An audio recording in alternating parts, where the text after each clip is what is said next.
Salut la team, salut la famille, j'espère que tout le monde va bien. Voilà, de retour pour les débriefs, premier débrief de l'année 2018. Je suis content de vous retrouver pour donc ce premier débrief.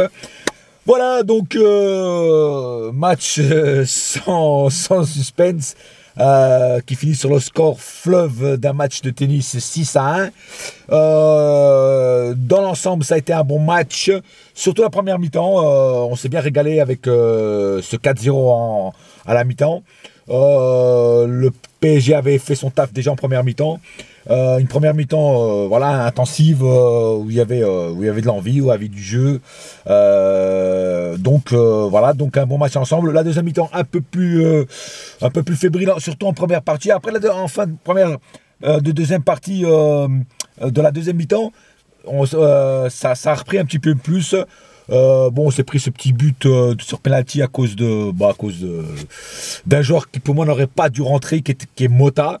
Je sais pas ce qu'il est venu foutre là d'ailleurs. Mota est rentré, a fait un petit tour de danse et est reparti. Erreur de casting de Emery. Je sais pas pourquoi il l'a fait rentrer. Voilà. S'il n'est pas encore bien, pourquoi le faire rentrer? En plus, il nous commet cette erreur de nous faire un penalty contre nous. Je vois pas l'intérêt. Moi j'ai toujours dit, ça fait longtemps que je dis que Mota a fait l'année de trop et je continue à le penser. Voilà.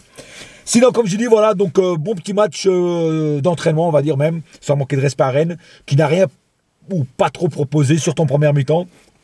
Voilà, des Rennois qui étaient un peu dans les choux.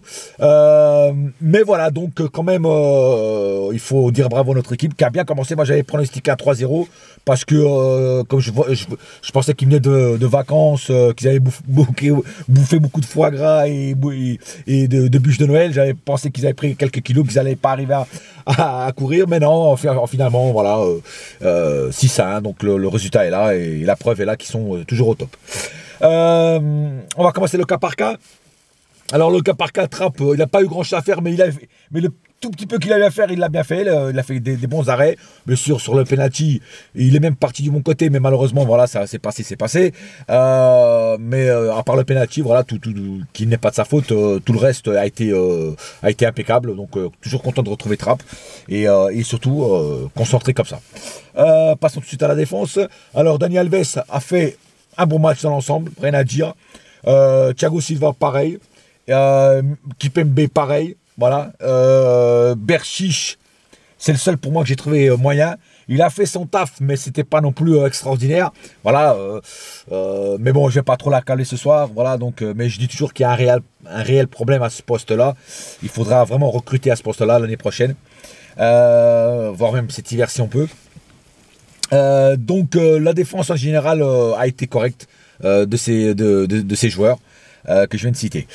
Milieu de terrain, alors milieu de terrain, comme d'hab, Verratti. Je vais commencer par Verratti parce que Verratti, je l'ai trouvé énorme ce soir. Verratti a été partout, voulait être partout. Surtout les duels, il courait partout. Comme une petite gazelle. Aujourd'hui, c'était pas un hibou, c'était une gazelle. Le mec voulait vraiment tout faire, quoi. Et il servait aux attaquants du caviar beluga.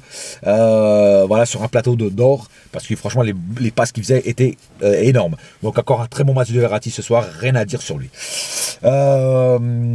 Rabiot, pareil. Rabiot, avant de sortir, il faisait un super bon match. Voilà, donc bonne reprise de Rabiot et puis voilà, rien à dire quoi. Pareil, un mec qui a envie de jouer, un mec qui a envie de montrer, voilà, qui mettait du rythme au jeu. Donc encore une fois, Rabiot, un très bon match jusqu'à ta sortie, comme Verratti jusqu'à sa sortie, un très bon match. Rien à dire sur ces deux joueurs-là encore ce soir. Lo Celso a fait son taf. Lo Celso a été jusqu'à la fin du match, a été titulaire jusqu'à la fin du match. Il a fait son taf, il a fait un bon match dans l'ensemble. Rien à dire. Ce que j'aime dans ce gamin, c'est qu'il n'est pas personnel. Quand il voit quelqu'un qui est mieux démarqué que lui, il passe la balle. À part la petite balle, à part le petit shoot qu'il a shooté, qu'il aurait dû la passer à Neymar. Même Neymar, il a fait un petit peu la gueule, mais après, Lo Celso lui a fait une petite tape sur la tête, je pense en lui disant excuse-moi. Mais voilà, donc à part ça, franchement, c'est le mec qui est généreux, qui donne des balles. C'est pas le mec personnel. Il y a un joueur du Paris Saint-Germain qui devrait prendre exemple sur lui. Je dirais qui après. Donc un bon match de Lo Celso en général. Passons tout de suite à l'attaque. Alors, Je vais commencer par Di Maria. Di Maria aujourd'hui a fait un bon match. Franchement, il a fait un bon match. Il a été disponible, il a été percutant, il a marqué des buts. Donc rien à dire sur Di Maria aujourd'hui. Aujourd'hui, on a vu un Di Maria reposé, content d'être là, engagé dans le match. Donc ce soir, rien à dire sur Di Maria. Il était là, il a fait son taf et c'est ce qu'on lui demande à chaque match.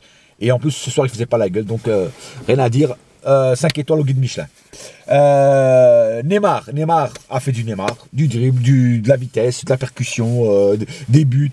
Enfin voilà, il a fait du Neymar, il a fait un bon match aussi. Je le mettrais même comme homme du match, parce qu'il a fait des passes D, il a marqué des buts. Donc Neymar, pour moi, homme du match, un bon match de Neymar. Et rien à dire de plus sur Neymar. Ce soir, encore une fois. Mbappé, je l'ai gardé pour la fin, pourquoi? Parce que Mbappé a fait un bon match aussi. Mais voilà, son grand défaut, c'est pour ça que je disais qu'il y a un joueur qui devrait prendre l'exemple sur l'Ocesso, c'est Mbappé. Mbappé, il fait des pointes figurantes, il dribble bien et tout ça, mais le mec, t'es trop personnel. T'es trop personnel, tu veux toujours trop en faire. Il faut de temps en temps passer un petit peu la balle aux autres, surtout quand ils sont mieux démarqués que toi. Pas essayer de marquer des buts sur des angles fermés.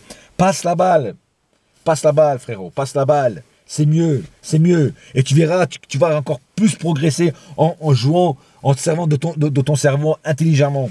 Regarde Neymar, lui, des fois il fait aussi, mais des fois il fait des passes D. Fais pareil. Je sais que tu en fais aussi, mais arrête de vouloir dribbler trop de mecs. Fais un dribble. Là, tu me fais penser à Lucas. Tu vois, non, mais voilà. Corrige cette petite erreur et après, ça sera parfait. Voilà. Sinon, ce soir, tu as fait un bon match, comme d'hab. Voilà, voilà tu as marqué au pari des buts. Et voilà, rien à dire. À part ça, tout le reste a été impeccable sur Mbappé. Les rentrées, je ne vais pas trop en parler. Bon, Draxler, il n'a pas fait une mauvaise rentrée, mais il n'a pas non plus, voilà, il n'a pas non plus brillé. Bon, Mota, on a vu ce que ça a donné. Et Nkunku n'a pas fait une rentrée dégueulasse. Il a fait sa petite rentrée tranquille. Voilà.